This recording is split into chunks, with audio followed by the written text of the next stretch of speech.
હવે આ શહેનશાહની કબ્બર પર કેવળ કોણ રડશે? ગુવડો. તો ગુવડ છે એ તો અપશુકનિયાળ કહેવાય. સારા માણસની કબર હોય તો એના પર ગુવડ ના આવે. એ ફકીર કહે છે કે હમદર્દીના આંસુ સારવા કોઈ ઇન્સાનના દિલમાં દર્દ નથી. કે આ શહેનશાહ ગુજરી ગયા છે તો આપણને બહુ અફસોસ થાય છે, એક સારા માણસને ખોયો છે. આવો દર્દ કોઈ ઇન્સાનને થતો નથી. શા માટે નથી થતો? કારણ કે એણે આંસુ પડાવ્યા છે પણ આંસુ એણે લૂછ્યા નથી. અગર એણે આંસુ લૂછ્યા હોત કોઈના તો કોક એના માટે શું કરત? રડત. આ પ્રસંગ મેં એટલા માટે લીધો છે કે આ ઇકાઈ રાઠોડ એનું પણ તમે જીવન જુઓ. એક સરસ મજાનો કોઈક વિચાર દર્શાવે છે કે પાપની કમાણીથી સિર્ફ ને સિર્ફ પાપની કમાણીથી સામગ્રી એકઠી થઈ શકે. પાપની કમાણીથી માત્ર ને માત્ર સુવિધા એકઠી થઈ શકે, પણ પાપની કમાણીથી ક્યારે પણ સુખ શાંતિ વ્યક્તિને મળતી નથી. સુખ શાંતિ વ્યક્તિને ઈમાનદારીથી મળે છે. અગર માણસને પ્રસન્નતા જોઈતી હોય, માણસને ખરેખર અંદરનું સુખ જોઈતું હોય, માણસને ખરેખરી અંદરની શાંતિ જોઈતી હોય તો મહાપુરુષો કહે છે ઈમાનદારી ખપશે. ઈમાનદારી વગર આ કોઈ શક્ય નથી. ईमानदारी से कमाने वाले शौक भले ही पूरे नहीं करते, नहीं होते शौक. ईमानदारी से जो कमाते हैं उसके शौक मतलब કે એની ઈચ્છાઓ બધી शायद पूरी न थती हो. ईमानदारी से कमाने वाले के शौक भले ही पूरे न हो पर नींद जरूर पूरी होती है. पर इसकी ईमानदारी से कमाने वाले की नींद जरूर खुशहाल भाई की तरह होती है. कभी पूरी ही नहीं होती है नींद खुशहाल भाई की. हाँ केसर बेन जागो छो. ચાલો આપણે વાત કરીએ કોની? ઇકાઈ રાઠોડની. તમારા મને એમ હશે કે હવે કથા પૂરી થઈ. મને પણ એમ લાગતું હતું કે કથા હવે પૂરી થઈ છે, પણ કથા પૂરી નથી થઈ. હજી 2-5 પાના વાંચ્યા ત્યારે ખબર પડી કે હજી તો બાકી છે ઘણું બધું. કારણ કે આ મૃગાપુત્રનો જન્મ કેમ થાય છે એનો વિવેચન હવે આવશે. આ તો આપણે સીધી વાત કરી છે કે ગૌતમ સ્વામી મૃગાપુત્રને જોવા માટે ગયા છે, પણ એનાથી પહેલાં એ કુક્ષીમાં આવ્યો તો કુક્ષીમાં કેવી હાલત હતી, શું થયું, જન્મ થયા પછી શું થયું અને જન્મ પહેલાં શું થયું હતું એનું વર્ણન પણ આ સૂત્રમાં કરે છે. તો ગઈકાલે આપણે વાત કરી કે આ ઇકાઈ રાઠોડનું આયુષ્ય કેટલું હતું?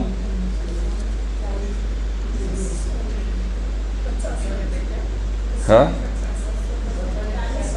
એટલે 250 વર્ષનું ને, 250 કહેવાય ને, 250 વર્ષનું આયુષ્ય હતું.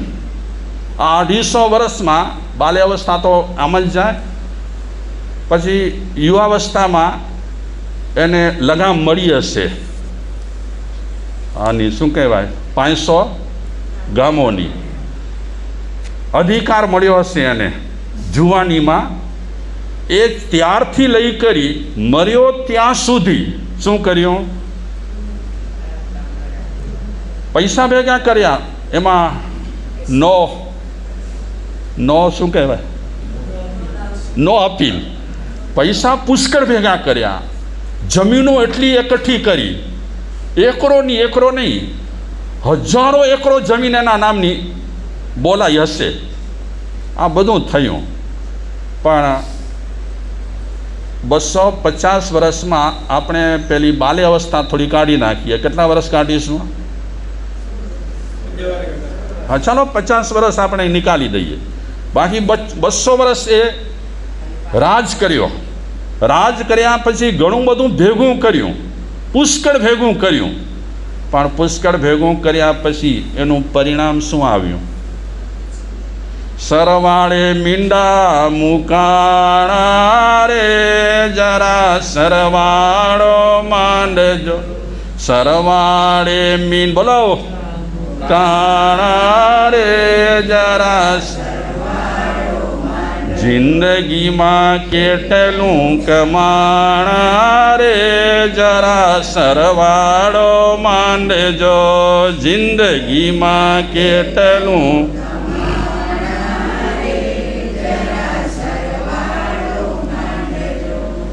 આ ઈકાઈ રાઠોડ 250 વર્ષનું આયુષ્ય પૂર્ણ કરી અને ક્યાં ધકેલાયો?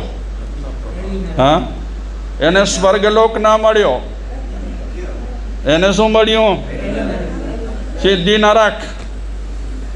કોઈના અંતર ઠાર્યા હોય તો એના અંતર ઠરે, પણ સૌ કોઈના અંતર બાળ્યા હોય તો એના પણ અંતર બળે. આ તો ઠારીએ તો ઠરે, બાળીએ તો બળે. માણસ પર નિર્ભર છે શું કરવું. જિંદગી તો આપણી બહુ ટૂંકી છે. કેટલા વર્ષ જીવીશું આપણે?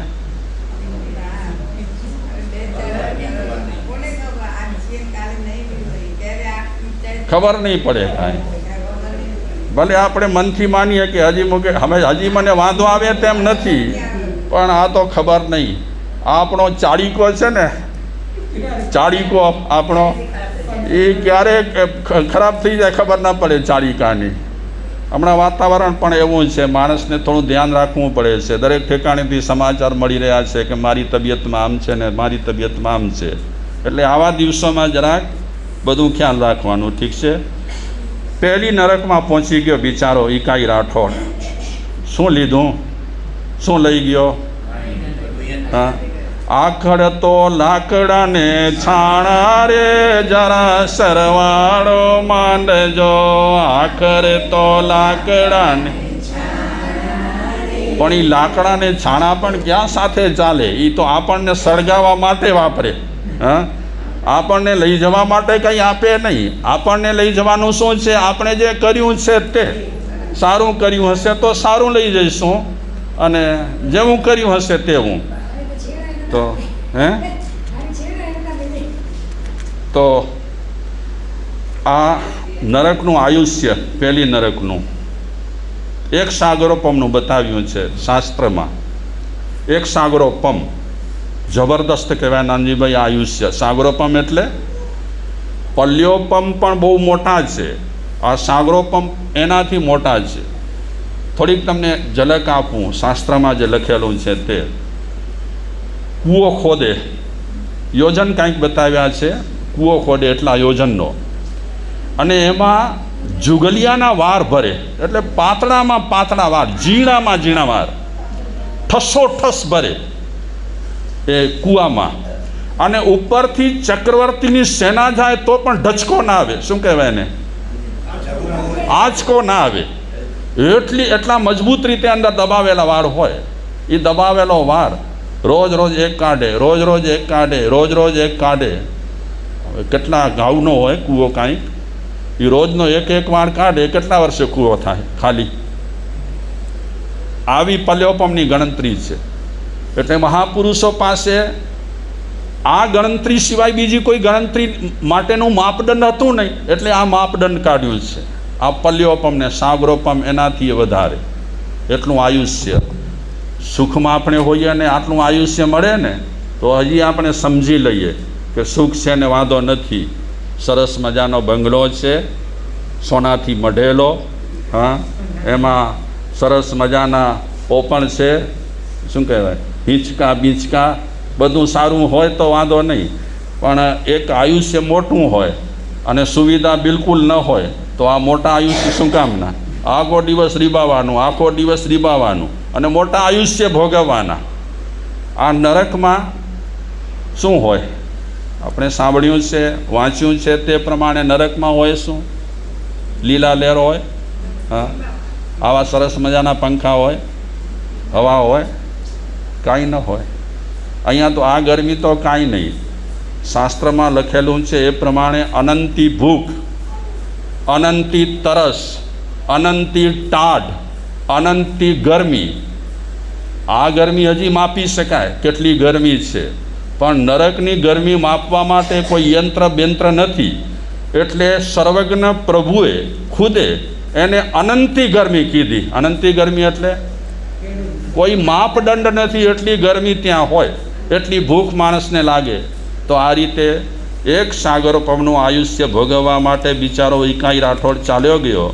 અને જ્યારે એની સ્થિતિ ભવસ્થિતિ પૂરી થઈ, મતલબ કે આયુષ્ય પૂરું થયું, ત્યારે ત્યાંનું આયુષ્ય પૂર્ણ કરી અને મૃગગ્રામ નગરમાં જે વિજય ક્ષત્રિય રાજા હતા અને એની મૃગાવતી નામની જે રાણી હતી, એ રાણીની કુક્ષીમાં એ ઈકાઈ રાઠોડનો જીવ નરકનું આયુષ્ય પૂર્ણ કરી અને આવ્યો.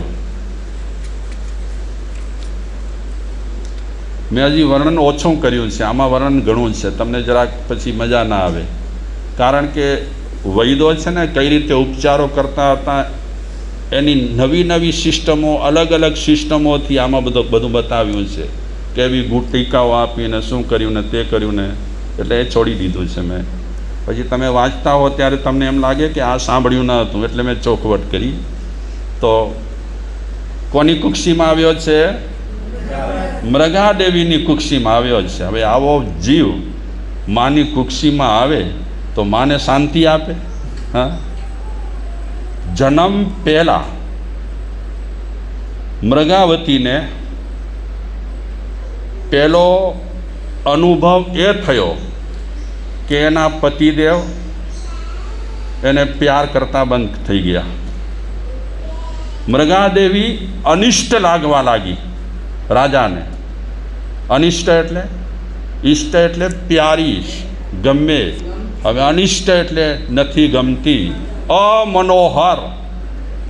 પહેલાં મનોહર લાગતી હતી, હવે મનોહર લાગતી નથી. અપ્રિય, એ શબ્દ સમજાય એમ છે કે હવે પ્રિય લાગતી નથી એ રાણી. અસુંદર, પહેલાં સુંદર લાગતી હતી, હવે સુંદર નથી લાગતી. એટલે રાણી પ્રત્યે રાજાને પૂરેપૂરો અભાવ થઈ ગયો.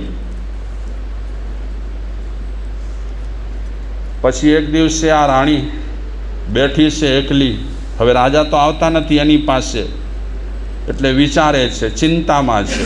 જો સારો જીવ આવે તો માતાને રાહત આપે ને, હા, સુખ શાંતિ આપે. એ એંધાણ છે, સારો જીવ આવ્યો છે. અને સારો જીવ ના આવે અને કુક્ષીમાં કોઈ એવો જીવ આવે પાપિષ્ટ, તો એની અસર પણ માતાના માનસ પર થતી હોય છે. માનસ પર તો ઠીક, આજુબાજુ પણ એની અસર થતી હોય છે. તમને ખબર હશે, મહાભારતમાં વાત આવે છે, દુર્યોધન જ્યારે માતાની કુક્ષીમાં આવ્યો ત્યારે કેટલા મહિના સુધી રહ્યો હતો ખબર છે?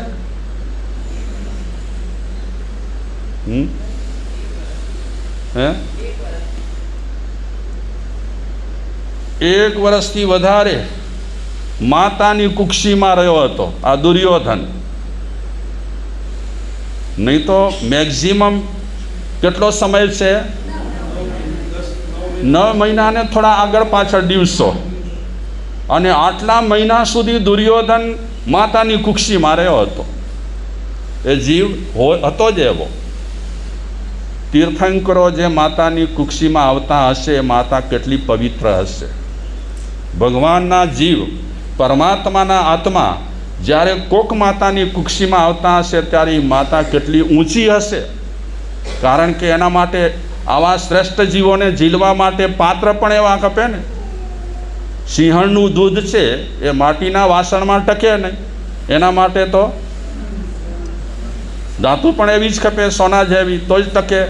એ રીતે આ પવિત્ર જે જીવો છે એ જે માતાની કુક્ષીમાં આવતા હોય છે, એ માતા પણ એટલી જ સુંદર હોય છે. એટલે તો શાસ્ત્રોમાં, સ્તવનોમાં કીધું છે કે ધન્ય એ ગામને, ધન્ય એ માતાને, ધન્ય એ પિતાને કે જેના ઘરમાં આવા પવિત્ર પુરુષોના જન્મ થતા હોય. તો હવે ચિંતા કરે છે અને અધ્યવસાય થવા લાગ્યો. અધ્યવસાય મતલબ કે વિચાર એ થાય છે કે પહેલાં હું મારા પતિદેવને પ્રિય હતી, મનોહર લાગતી હતી, સુંદર લાગતી હતી, ઇષ્ટ લાગતી હતી. હવે મારા પતિદેવ મારી પાસે નથી આવતા, મારા વિશે પૂછતા નથી, મને જોતા પણ નથી. શું કારણ હશે? કેમ એ નહીં આવતા હોય? મેં તો કાંઈ ભૂલ કરી નથી, મેં કાંઈ અવર્થું કામ કર્યું નથી, તો ના આવવાનું કારણ શું?